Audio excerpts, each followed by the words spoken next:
Hi guys, welcome to I dream. నేను మీ Chanakya. Guys, USA situation ఎలా ఉందో మనందరికీ తెలుసు. ఇంకా ఏంటంటే ఇయర్ బై ఇయర్ యుఎస్కి వెళ్ళి చదువుకునే వాళ్ళ సిచ్యువేషన్స్ మనం చూస్తూ ఉన్నాము. గ్రాడ్యువల్గా పెరుగుతూనే ఉంది. అది కూడా ఇప్పుడు ట్రంప్ రాకున్న ముందు వరకు. అది సెకండ్ టర్మ్.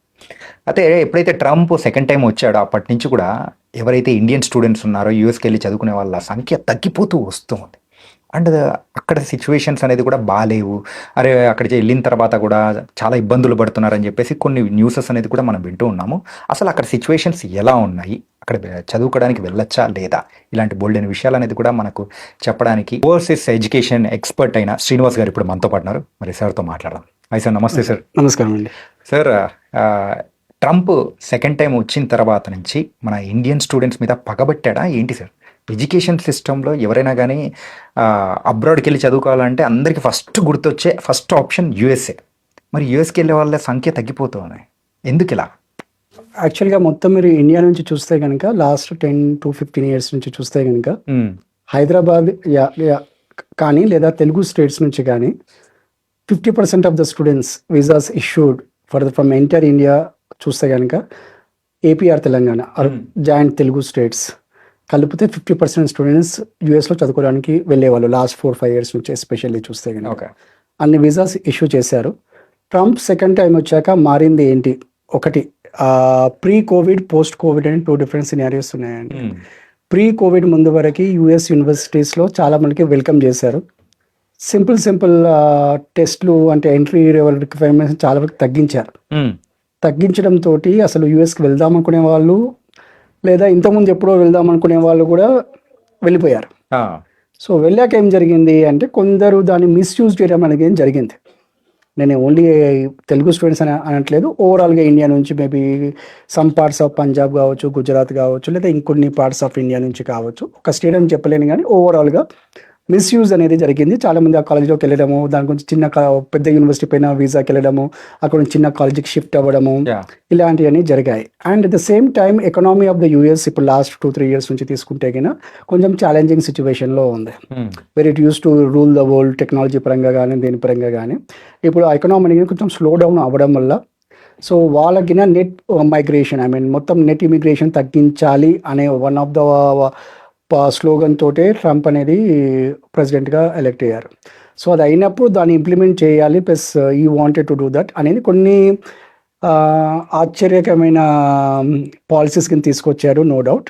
అండ్ ఎస్పెషల్ ఇవాళ మార్నింగ్ న్యూస్ ఏంటి అంటే పొద్దున్న లేవగానే ఇప్పుడు H1B అనే దానికి $1 lakh కంపెనీ పే చేస్తేనే ఆ స్పాన్సర్షిప్ అనేది యాక్సెప్టబుల్ అని వచ్చారు. ఇది $1 lakh. ఇది ఒక పిడుగు లాంటి వార్తనే చెప్పాలి, టు బి ఆనెస్ట్.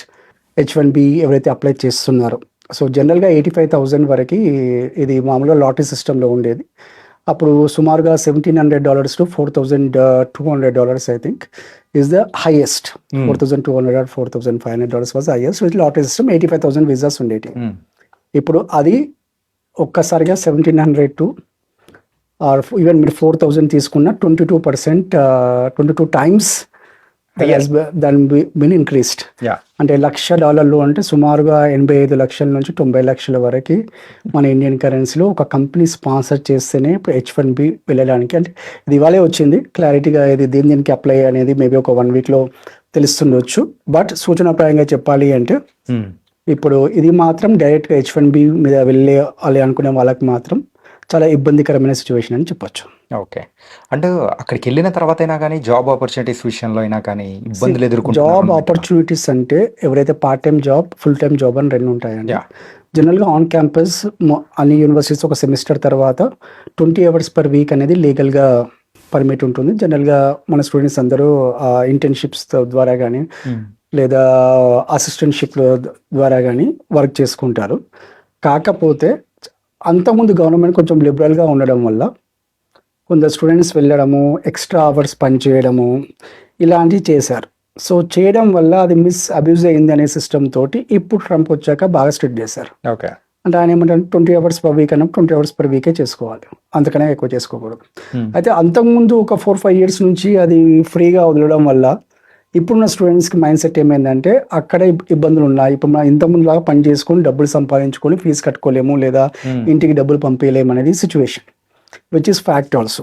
అంటే నాట్ ఓన్లీ అమెరికానే కాదు, ఓవరాల్గా మీరు వెస్ట్రన్ కంట్రీస్ ఎక్కడ తీసుకున్నా ఇప్పుడు ఈ స్లో డౌన్ అనేది మాత్రం ఎక్కడైనా స్పష్టంగా కనిపిస్తుంది. ఓకే, అంటే ఎంప్లాయ్మెంట్లో కానీ ఏదైనా కానీ సేమ్ థింగ్ అక్కడ లోకల్స్లో గిన ఒక ఫీలింగ్ వీళ్ళు ఎక్కడి నుంచో వచ్చి మా జాబ్స్ వెళ్ళిపోతున్నాయి అనేది ఒక one of the biggest issue. So దాన్ని వీళ్ళు జియో పొలిటికల్ సినారియో అనుకోవచ్చు. ఒక విధంగా చెప్పాలంటే ఇప్పుడు ఉన్న government of America or India చూసినా కానీ అంత హెల్త్గా అయితే లేవు రిలేషన్స్. మీకు ముందుగా చూసుంటారు టారిఫ్స్ కానీ అవి కానీ. సో 50% వరకు చేశారు. సో ఆ జియో పొలిటికల్ ఇంపాక్ట్ అనేది దీనిపైన చూపెట్టవచ్చు. కాకపోతే ఏ పాలసీ చేసినా అది ఇండియన్ ఒక్కరికే వర్తించదు, ఇండియా ఒక కంట్రీకే వర్తించదు. ఇప్పుడు ఏదైతే H1B పాలసీ ఏదైతే మారిందో ఇది గ్లోబల్, కాకపోతే వాళ్ళు ఎక్కువ ఇంపాక్ట్ అది మాత్రం ఇండియన్స్. ఎందుకు అంటే ఇప్పుడు 100 మందిలో 71% are Indians who apply for H1B. So మామూలుగా science, technology, engineering and math ఈ దాంట్లో ఎక్కువ ఈ ఫీల్డ్లో ఎక్కువ మంది H1B అనేది అప్లై చేస్తుంటారు. సో ఇందులో వచ్చేసి 71% ఇండియా ఫస్ట్ ప్లేస్లో ఉంటే next countries China with 12%. Okay, ఇంకా మిగతా 3 to 4% different parts of the world నుంచి వస్తారు. సో ఇది 1990లో ఫస్ట్లో H1B అనేది స్టార్ట్ అయింది. అప్పటి నుంచి ఇంతవరకు లాటరీ సిస్టంలోనే ఉండేది. సో ఇప్పుడు దీనివల్ల ఏమవుతుంది లేదా ఫ్యూచర్ ఇది H1Bకి ప్రస్తుతానికైతే మాకున్న ఇన్ఫర్మేషన్ ప్రకారం ఇది ఆల్రెడీ అక్కడ అమెరికాలో చదువుతున్న విద్యార్థులకి ఎవరైతే ఓపీటీ అంటారు, ఆప్షనల్ ప్రాక్టికల్ ట్రైనింగ్, అంటే 2 years కోర్స్ అయిపోయాక 3 years వరకు వాళ్ళు ఓపీటీ మీద ఉంటారు. ఓపీటీ టు H1B వెళ్ళే వాళ్ళకు ఇది ఇంపాక్ట్ కాదు. ఓకే, కాకపోతే ఇంకా క్లియర్గా డీటెయిల్స్ అనేది రాలేదు. ప్రస్తుతానికి ఉన్న ఇన్ఫర్మేషన్ ప్రకారం అయితే దానిపైన ఎలాంటి కామెంట్ లేదు. అంటే ఓపీటీ టు H1B అనేది సేఫ్, అంటే స్టూడెంట్స్ ఇలాంటి ఇబ్బంది అయితే ఉండదు. ఎవరికి ఇబ్బంది కలుగుతుంది అంటే ఇండియా నుంచి డైరెక్ట్గా H1B మీద వెళ్దాం అనుకుంటున్నారు. ఫర్ ఎగ్జాంపుల్ ఇప్పుడు Amazon is the highest recruiter in America. 10,540 something 10,000 odd members are on H1B. Next is మన ఇండియన్ కంపెనీ TCS, 5,300 500 ఉన్నాయి. దెన్ మెటా, ఇలా చాలా కంపెనీస్ ఉన్నాయి. హైయెస్ట్ ఈస్ 10,000, యావరేజ్గా తీసుకుంటే మీరు 3,000 to 4,000 people these companies are recruiting out of that 85,000. So వీళ్ళకి అనేది పెద్ద ఇంపాక్ట్ అనేది డెఫినెట్గా ఉంటుంది. కాకపోతే ఇప్పుడు వీళ్ళు పంపించే దానికి వేరే ప్రొవిజన్స్ కింద ఉన్నాయి. లైక్ ఇప్పుడు బిజినెస్ వీసా మీద వెళ్ళడము, 6 months వరకు అక్కడ చేయడము, L1 L2 వల్ల డిఫరెంట్ స్కీమ్స్ ఉన్నాయి. So we have to see ఇంకా ఇది ఎగ్జాక్ట్ పాలసీ ఫామ్ అవుతుందా లేకపోతే అదే ఇది ఏదైనా అప్పటికి ఈ పాలసీ అనేది మాత్రం ఇవాళ వచ్చిన ఇన్ఫర్మేషన్ ప్రకారం 1 year వరకే ఎగ్జిస్టెన్స్లో ఉంటుంది. Okay, this is for only 1 year. ఎందుకంటే నా పర్సనల్ ఒపీనియన్ అయితే ఏ కంట్రీ అయినా ఇప్పుడు ఒక పాలసీ మార్చడం కొంచెం ఈజీ కావచ్చు, కాకపోతే మీకు ఇమ్మీడియట్గా అంటే రిసోర్సెస్ డెవలప్ చేయడం అనేది మాత్రం అంత ఈజీ కాదు. ఒక స్టూడెంట్స్ ఉన్నారు అమెరికాలో ఉన్నారు, ఇండియన్స్ కావచ్చు, వేరే కంట్రీ వాళ్ళు కావచ్చు, వాళ్ళను గ్రాస్ప్ చేసుకోవచ్చు, నో డౌట్. కానీ హైలీ స్కిల్ జాబ్స్ ఏవైతే ఉంటాయో వీటికైతే ఎక్స్పీరియన్స్ అవసరం ఉంటుందో అలాంటి రిసోర్సెస్ అనేది నాకు తెలిసినంత వరకు ఓవర్ నైట్లో ఏ కంట్రీకి ప్రొడ్యూస్ చేయలేదు. అట్లాంటప్పుడు మనం తెచ్చుకోవాల్సిందే అన్నట్టు ఉంటుంది. తెచ్చుకోవాల్సిందే తప్పదని నేను అనుకుంటున్నాను. లేదా ఆటోమేటిక్గా కంపెనీసే ఆ కంట్రీ నుంచి మూవ్ అవుట్ అయ్యి వేరే కంట్రీస్లో వెళ్ళిపోయే అవకాశం ఉంటుంది. అది ఓవరాల్ ఏ కంట్రీ ఎకనామిక్ అయినా చాలా ప్రాబ్లం అవుతుంది అలా కనుక అవుతుంది. సార్, ఫ్రమ్ మెనీ ఇయర్స్గా మీరు అయితే ఒక కన్సల్టెన్సీ నడుపుతూ ఉన్నారు, గోయింగ్ ఆన్. అయితే ఈ ఇయర్లో గమనించుకుంటూ ఉంటే సో యూఎస్కి వెళ్ళే స్టూడెంట్స్ డ్రాప్ అవుట్ కానీ అంటే వేరే కంట్రీస్ వైపు వెళ్ళడానికి కానీ సో ఏం చెప్తున్నారు, ఎందుకు రీజన్స్ ఏమైనా చెప్తున్నారా? ఒకటండి, ఎక్కడైనా కానీ అన్సర్టినిటీ అనేది ఎక్కడైతే ఉందో ఎవరు కానీ అక్కడ వెళ్ళాలని అనుకోరు. ఓకే, సో అక్కడ ఎంతవరకు ఇంపాక్ట్ అయ్యింది అనే దానికంటే కూడా డైలీ మనకి మీడియాలో వచ్చే న్యూస్ కానీ లేకపోతే పొద్దున్న లేస్తే మనం చూసే 2 న్యూస్. ట్రంప్ ఏమన్నాడు, ఒకటి టారిఫ్స్ గురించి మాట్లాడా లేకుంటే ఇమిగ్రేషన్ గురించి మాట్లాడా. సో ఈ 2 చూసినప్పుడు ఒక పేరెంట్కి కానీ, ఇప్పుడు నేను ఒక పేరెంట్ అండి, నాకు ఒక అబ్బాయో అమ్మాయో ఉంది, నేను పంపించాలనుకున్నప్పుడు అది ఏమాత్రం 1% డౌట్ ఉన్న నా మైండ్లో పంపేదని కోరుకుంటాను. ఎందుకంటే ఆ ఫియర్ అనేది ఉంటుంది. ఓకే, అది ఫ్యాక్టా కాదా అని ఎంతమందికి తెలుసు, ఎంతమందికి అవేర్నెస్ ఉన్నది అనేది చాలా తక్కువ. అలానే సిచ్యువేషన్స్ ఏం కాలేవని కాదు, ఎక్కడో దగ్గర రూల్ బ్రేక్ చేసినప్పుడు వాళ్ళు ఆ పాత ఎగిన పట్టుకొని కొందరిని డిపోర్ట్ చేయడం జరిగింది ఇండియాకి. సో వాళ్ళు వచ్చినప్పుడు ఏంటి అంటే ఎవరైనా నేను అక్కడ లా బ్రేక్ చేశారని చెప్పవచ్చు, చెప్పకపోవచ్చు. నన్ను డిపోర్ట్ చేశారనేది మనకు కనిపిస్తుంది. ఎందుకు డిపోర్ట్ చేశారనేది నెక్స్ట్ స్టోరీ. కాకపోతే రూల్స్ అనేది బాగా స్ట్రిక్ట్గా ఉన్నప్పుడు nobody will feel comfortable. Okay. కొంచెం ఆ బ్రీతింగ్ స్పేస్ అనేది లేదు అనిపిస్తుంది. So maybe that is the reason. అందుకే యూఎస్కి మేము డిక్లైన్ చూస్తే ఎస్పెషల్లీ ఆల్ ఓవర్ ఇండియాలో చూస్తే హైదరాబాద్ నుంచి కానీ ఏపీ తెలంగాణ నుంచి కానీ చాలా ఒక 60-70% డిక్లైన్ ఉన్నది మాత్రం వాస్తవం.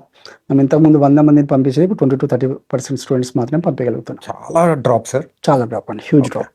అలాగే కేవలం యుఎస్ గురించనే కాకుండా ఇటు Australia, Canada and even London, యూకేకి వెళ్ళాలనుకున్నా కానీ స్టూడెంట్స్ ఎక్కువగా ఇంట్రెస్ట్ చూపించట్లేదు. అంటే అక్కడ కూడా ఇమిగ్రేషన్ పాలసీస్ కానీ లేకపోతే అక్కడికున్న ఉద్యోగ అవకాశాలు కానీ వెళ్ళడానికి చాలా టైట్ చేశారని కూడా మేము వింటూ ఉన్నాం.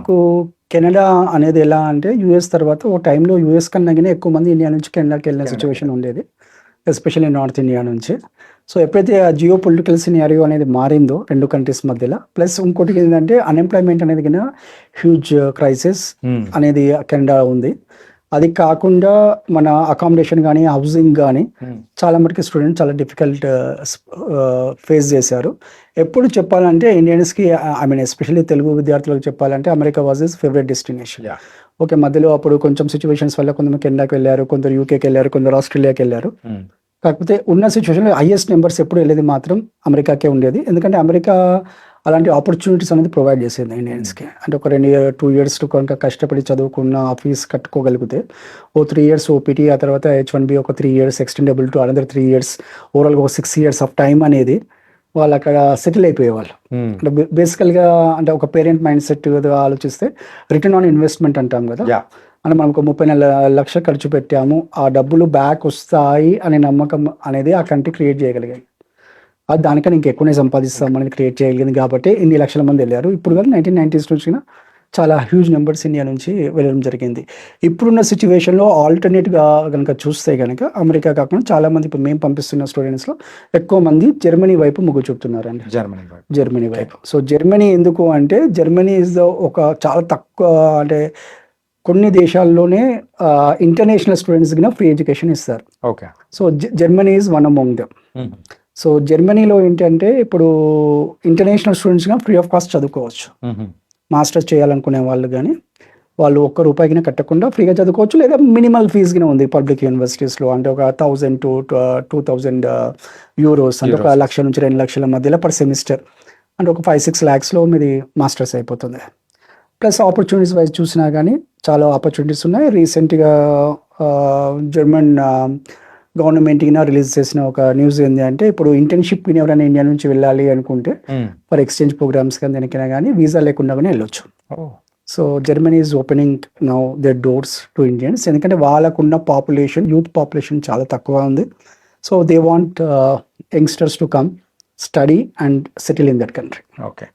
అంటే ఎవ్రీ ఇయర్ ఇంజనీరింగ్ అయిపోయిన స్టూడెంట్స్ కొన్ని లక్షల మంది బయటకు వస్తున్నారు. అందులో మినిమం ఒక 30,000 to 40,000 స్టూడెంట్స్ ఖచ్చితంగా అబ్రాడ్కి వెళ్ళిపోవాలనే ప్లాన్స్ అనేది పెట్టుకొని బయటకు అడుగు పెడుతుంటారు అనమాట.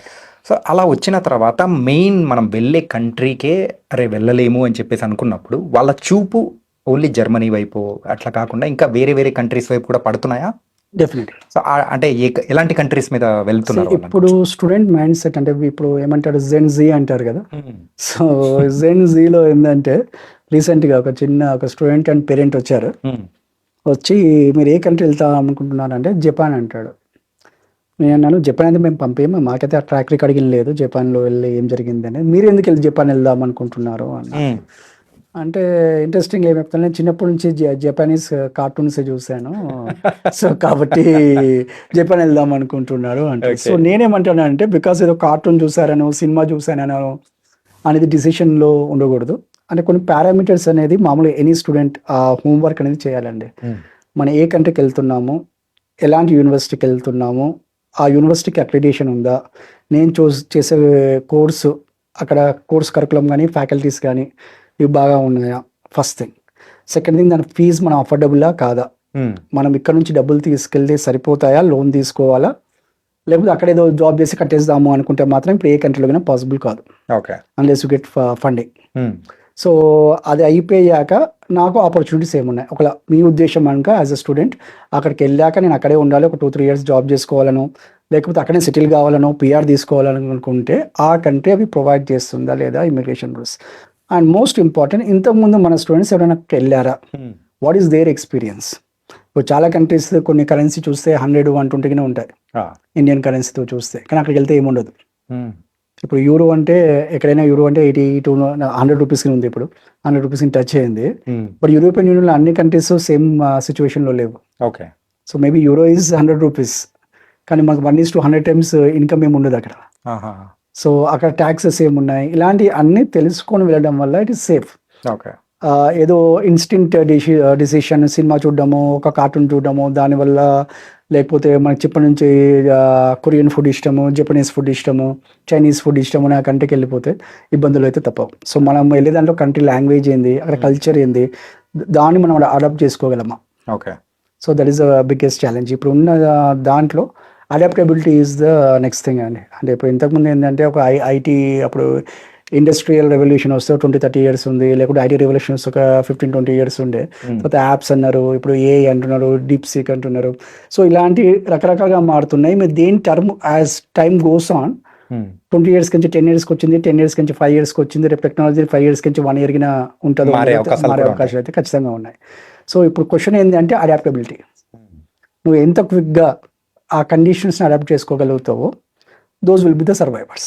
Okay. So adaptability is the biggest thing that what is the next generation has to think about. అంటే రీసెంట్గా చూస్తున్నాం సార్, యూరోపియన్ కంట్రీస్లో మనకు ఇండియన్స్ ఉన్న చాలా తక్కువ కమ్యూనిటీ వాళ్ళు కూడా, సో ఇప్పుడు అక్కడికి వెళ్ళడం అనేది కూడా పెరుగుతున్నారని కూడా చూస్తున్నాం. లైక్ ఐర్లాండ్ కానీ, స్విట్జర్లాండ్ కానీ, and Romania, Netherlands, all different countries కూడా ఇప్పుడు ఎక్కువ మంది వెళ్తున్నారని కూడా చూస్తున్నాం. సో బేసికల్గా మేము మా ఇండస్ట్రీలో we call it as big 4. అంటే US, UK, Australia, Canada. These are the 4 countries where that have the capacity to adapt. అంటే అంతమంది స్టూడెంట్స్, లక్షల్లో మంది వెళ్ళినా కానీ అక్కడ అకామిడేట్ చేసే అని ఫెసిలిటీస్ కానీ ఇప్పటి నుంచి కాదు, కొన్ని ఏళ్ళ నుంచి అక్కడ ఉన్నాయి. So when you go to some other country like Ireland ఉంది for example. Ireland is very popular for IT and pharma. Okay. ఇప్పుడు మన ఫేస్బుక్ హెడ్ క్వార్టర్స్ కి ఐర్లాండ్లో ఉంది. కాకపోతే క్వశ్చన్ ఏంటి అంటే ఎంతమంది స్టూడెంట్స్ తీసుకో, అక్కడ ఎన్ని ఇన్స్టిట్యూషన్స్ ఉన్నాయి. గట్టిగా చూస్తే 15-20 యూనివర్సిటీస్ లేవు. సో 15-20 యూనివర్సిటీస్ లేని చోట మనలో నుంచి ఇక్కడ లక్షల మంది వెళ్తే వాళ్ళని అకామిడేట్ చేసుకోగలుగుతుందా. Okay. Okay. So the challenge is with first ఇప్పుడు ఐర్లాండ్ మొత్తం కంట్రీ తీసుకున్నా చిన్న మన స్టేట్ అంతగానే ఉండదు. అండ్ అందులో మొత్తం Dublin city is the capital. And డబ్లిన్లో లేస్తే ఒక 30-40 lakhs పాపులేషన్ ఉందండి. మీరు సెకండ్ లార్జెస్ట్ సిటీ తీసుకున్నా, కార్క్ కానీ ఇంకో తీసుకున్నా 1,00,000 జనాభా ఏం లేదు. సో అక్కడ ఏం ఆపర్చునిటీస్ ఉంటాయి అనేది కానీ మనం ఉన్నాయి. కంపెనీస్, ఎంఎన్సీ కంపెనీస్ చాలా ఉన్నాయి, టాప్ Fortune 500 కంపెనీస్ చాలా ఉండొచ్చు. కాకపోతే వాటి కెపాసిటీ మన టీసీఎస్కి అక్కడ ఉంది డబ్లిన్లో.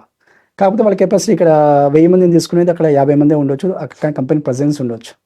సో ఎంతమందిని అకామిడేట్ చేసుకోగలదు ఒకటి. దానికన్నా ముఖ్యంగా ఏంటి అంటే మీరు చదువుకోవడానికి వెళ్ళినప్పుడు ఎక్కడికైనా వెళ్ళొచ్చు. కాకపోతే మీరు అక్కడే జాబ్ చేయాలనుకుంటున్నారా, చదువుకొని బ్యాక్ వచ్చేయాలనుకుంటున్నారా. ఓకే.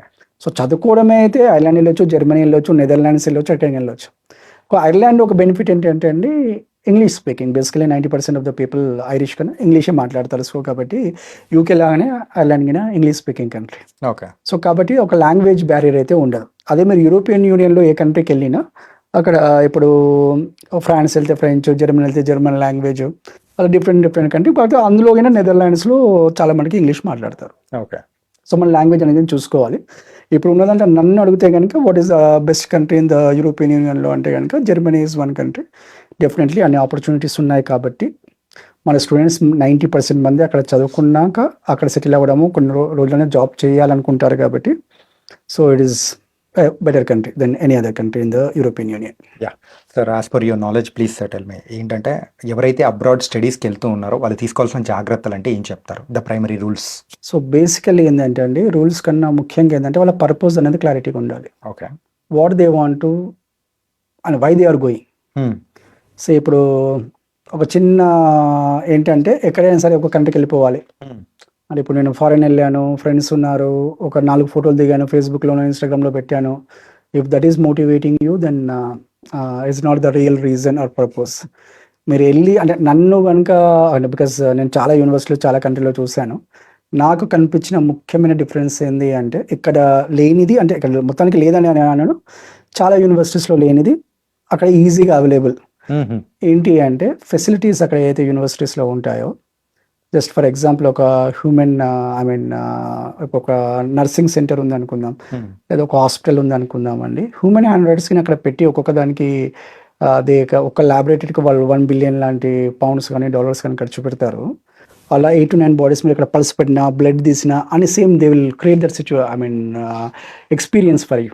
అంటే మీకు అలాంటి ఎక్స్పీరియన్స్ అనేది మన ఇండియాలో చాలా తక్కువ. ఓకే. సో ఆ ప్రాక్టికల్ ఎక్స్పోజర్ అని మనం అంటాం. జనరల్ ప్రాక్టికల్ అంటే ఏదో ప్రాక్టీస్ చేయడం అని కాదు, కదా ఆ ఫెసిలిటీస్.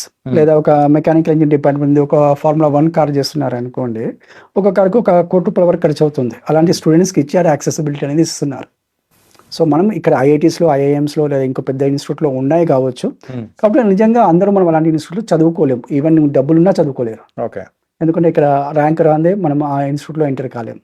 సో యూఎస్లోను, యూకేలో ఏంటంటే ఇప్పుడు మన ఐఐటి లాంటి మేబీ 500-600 అదర్ యూనివర్సిటీస్ ఉన్నాయి కాబట్టి అక్కడ మన డబ్బు ఉంటే కనుక చదువుకోగలం. లేదా ఎక్స్ట్రీమ్లీ అకాడమికలీ స్ట్రాంగ్ ఉంటే స్కాలర్షిప్ ఫండింగ్ పని కానీ చదువుకోగలం. ఓకే. సో ఇలాంటి సిచ్యువేషన్స్లో మనకి ఇక్కడ రానప్పుడు ఒక ఆపర్చునిటీ లాగా తీసుకొని ఆ నాలెడ్జ్ గెయిన్ చేసుకోవడానికి వెళ్ళాలండి. ఓకే. అంటే ప్రతి జాబ్కి ఎక్కడైనా జాబ్, అది ఇండియాలో కావచ్చు, అమెరికాలోనే కావచ్చు, రేపు ఫ్యూచర్లో ఇండియా డెవలప్ కావచ్చు అమెరికా కన్నా. సో అయినప్పుడు ఏ జాబ్ రోల్కైనా ఒక సర్టెన్ స్కిల్స్ అనేది అవసరం ఉంటుంది. ఓకే. ఆ సర్టెన్ స్కిల్స్ అనేది మనం డెవలప్ చేసేది ఒక యూనివర్సిటీ మాత్రమే, లేదా ఒక ఇన్స్టిట్యూషన్ మాత్రమే. సో ఆ రైట్ ఇన్స్టిట్యూషన్ని నేను పికప్ చేసుకుంటున్నానా లేదా. ఓకే. సో చాలా మంది చేసే మిస్టేక్ ఏంటంటే ఏ కోర్స్కి వెళ్ళాలి అంటే ఏ కోర్స్కి వెళ్ళాలని అడగడం తప్పులేదు, కానీ చాలామంది అడిగేది ఏంటంటే ఏ కోర్స్కి వెళ్తే ఎక్కువ శాలరీ వస్తుంది. సో ఆల్వేస్ శాలరీ గురించే కాకుండా ఏది మనం బాగా చేయగలం, ఒక ఏది డిమాండ్ చూసుకొని తప్పులేదు. కానీ డిమాండ్ ఉన్నది దాన్ని ప్రతి ఒక్కరు చదవలేరు. మనకు సూటబుల్ కావాలి, మనకు అది అర్థం కావాలి, మనం అర్థం చేసుకొని మనం చదవగలగాలి. అవును సార్. ఇప్పుడు ఆర్టిఫిషియల్ ఇంటెలిజెన్స్ అంటున్నారు. ప్రతి వాళ్ళు ఆర్టిఫిషియల్ ఇంటెలిజెన్స్ అవుతే ఇలాంటి బిల్డింగ్ ఎవరు కట్టాలి, ఇలా ఇంటర్వ్యూ తీసుకునే వాళ్ళు ఎవరు ఉండాలి. సో ప్రతి జాబ్కి certain skill set are required. ఆ స్కిల్ సెట్లో మనం ఉన్నామా, మనకు మన హ్యూమన్ పొటెన్షియల్కి అది మ్యాచ్ అవుతుందా అనేది ఒక కెరియర్ కౌన్సిలర్తో హెల్ప్ తీసుకొని అండర్స్టాండ్ చేసుకొని దాన్ని మనం బ్రెయిన్ మ్యాపింగ్ చేసుకొని ఆ కరెక్ట్ సూటబుల్ కోర్స్ అని చేసుకుంటే, ఫర్ ఎగ్జాంపుల్ ఇందాక మీరు మాట్లాడుతూ చెప్పారు, మీరు ఒక ఇంజనీరు, ఇప్పుడు you become a journalist, right, or interviewer, ఏమంటారు ఇంటర్వ్యూ అంటే రైట్, జర్నలిస్ట్ అంటారు. సో మీరు చదివిన చదువుకి మీరు చేస్తున్న ప్రొఫెషన్కి అంటే ప్రేమించింది ఒకరిని పెళ్లి చేసుకుంది ఒకరిని లాగా ఉంది. సో ఎందుకు అవుతుంది అలా? ఎందుకు అంటే మీరు ఇంజనీరింగ్ చదివేటప్పుడు అందరూ కలిసి ఇంజనీరింగ్ చేశారు, నేను ఇంజనీర్ అయిపోతాం అనుకుని ఇంజనీరింగ్ ఉంటారు. అందరూ కంప్యూటర్ సైన్స్ తీసుకున్నారని మీరు కంప్యూటర్ సైన్స్ తీసుకుని ఉంటారు. So same thing most of the students, అంటే లక్షల మంది ఇంజనీర్స్ బయటకు వస్తున్నా ఆ రిక్వైర్డ్ స్కిల్స్ అనేది చాలా తక్కువ మందికే ఉంటున్నాయి. ఎందుకు అంటే వాళ్ళు అనుకున్నది ఒకటి, వాళ్ళు చేస్తున్నది ఒకటి, అంటే ఆ క్లారిటీ అనేది లేదు.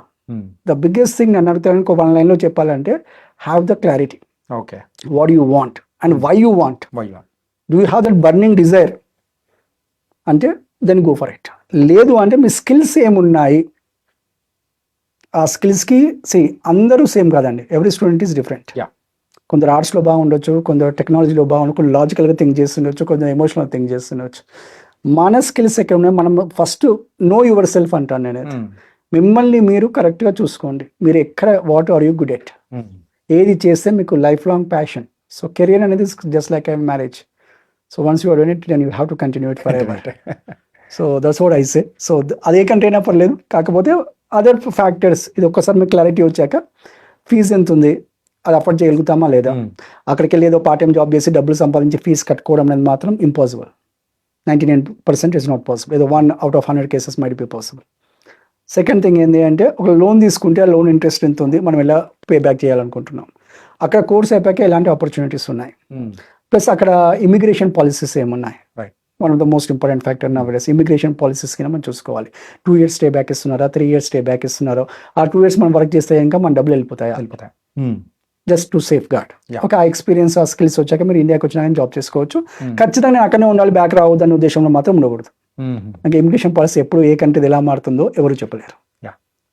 బ్యాక్ వచ్చినా మీరు చదువుకున్న చదువుకు వాల్యూ ఉండాలి, మీరు చేసిన ఎక్స్పీరియన్స్కు ఇక్కడ గుర్తింపు ఉండాలని కోరుకోవడం బెటర్. అంటే ఇప్పుడు యూఎస్ఏ సంగతి చూస్తున్నాం కదా సార్, అలాగే ఉంది కాబట్టి రైట్, ఇప్పుడు అలా ఆలోచించడంలో తప్పే లేదు. Right, absolutely. And so nice sir. ఏంటంటే యూఎస్ఏ సంగతులు అండ్ అక్కడికి వెళ్ళి చదువుకుందాం అనుకున్న వాళ్ళకైనా కానీ అండ్ లేటెస్ట్గా మీరు చెప్పింది అయితే H1B వీసాకి అయితే $1,00,000 కంపెనీ పెట్టాలి, స్పాన్సర్ చేయాలనేటప్పుడు ఒక పిడుగు లాంటి వార్త. పిడుగు కాదు, అంతకంటే పెద్దది ఏదైనా చెప్పంటే బెటర్ ఏమో. సో ఈ కైండ్ ఆఫ్ న్యూసెస్తో కూడా చాలా చాలా చక్కటి చెప్పారు sir. So thank you so much sir. Thank you. And for more videos, Please subscribe to iDream. Please subscribe to iDream. Please subscribe iDream. And please subscribe to iDream. For more videos, subscribe to iDream. please like, share, and subscribe to the channel. Congratulations, iDream. Subscribe to iDream. Subscribe to iDream. So subscribe to iDream Media. iDream team అందరికి huge congratulations. Please subscribe iDream Media. Please subscribe to iDream. Subscribe iDream. Please subscribe to iDream. iDream అంటే నా కళల ఛానల్ను subscribe చేసుకున్న నోరు తిరుగుతలేదు, మీరైతే గంట గుర్తు కొట్టండి. For more such videos, please subscribe to iDream. Subscribe to iDream. Please subscribe to iDream. Please subscribe iDream Media. Please do subscribe to iDream. Please subscribe to iDream Media. For best entertainment and information, please subscribe iDream. And don't forget to subscribe to iDream.